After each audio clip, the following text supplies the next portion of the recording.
है मसीह का प्यारा वचन, ये है वचन, प्यारा वचन, यीशु मसीह का प्यारा। परमेश्वर के धन्य नाम की महिमा हो। प्रभात मनन के सत्र 1794 में आप सभी का बहुत ही विनम्रता के साथ स्वागत करता हूं। आइए आज के मनन के लिए हम पढ़ते हैं इब्रानी अध्याय 2 पद 15। और जितने मृत्यु के भय के मारे जीवन भर दासत्व में फंसे थे उन्हें छुड़ा ले। कल हम ये देखे थे कि प्रभु यीशु मसीह ने कैसे हमें मृत्यु का भय से छुड़ाया।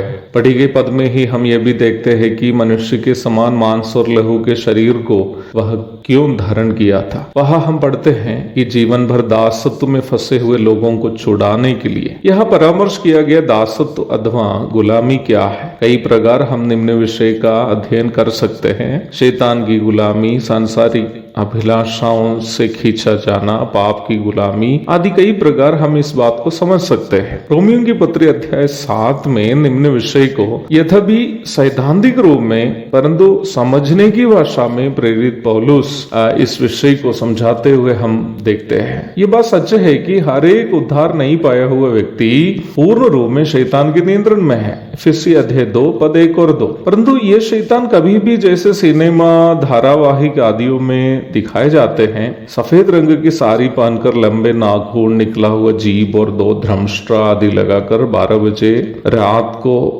हमें आकर डराता नहीं है। शैतान उतना मूर्ख भी नहीं है, क्योंकि वो अवश्य जानता है कि उस प्रकार आधी रात के समय हमारे घर में आकर दरवाजा पर खटखटाने से हम उसका स्वागत करने वाला नहीं है। इस प्रकार की सोच शैतान के बारे में रखना वास्तव में हमारा अज्ञानता का परिणाम है। शैतान की मुख्य योजना मनुष्य को पाप में फंसाकर परमेश्वर से दूर रखना है। आदम और हवा के पास वो भले ही सांप बनकर तो आया था, परंतु एक मित्र के समान उन लोगों से वो बात कर रहा था। उन दिनों में जंतु जानवर भी बात किया करते थे, इसलिए हवा बिल्कुल शक भी नहीं किया। यीशु मसीह के पास भी जब वो 40 दिन तक उपवास में रहने के बाद थका हुआ था, शैतान एक मित्र के समान आकर बात कर रहा था। दोनों जगह शैतान का उद्देश्य जिससे वो बात कर रहा है उन्हें पाप में फंसाना है। वर्तमान समय विश्वासी और अविश्वासी दोनों की सबसे बड़ी परेशानी यह है कि हम पाप वास करने वाला एक शरीर में वास करते हैं। अच्छे काम करते हुए जीने की इच्छा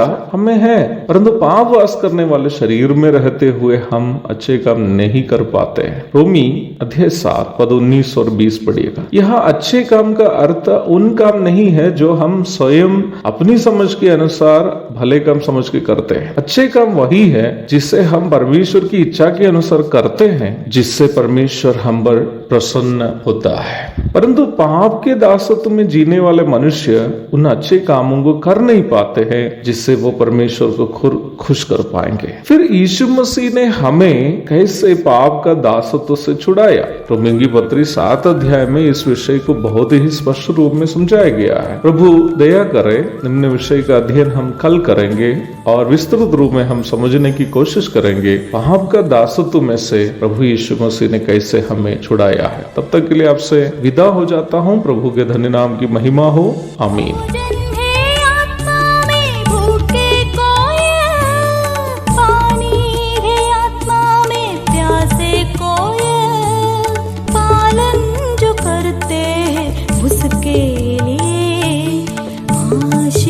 पाने का साधन है ये है वचन, प्यारा वचन, यीशु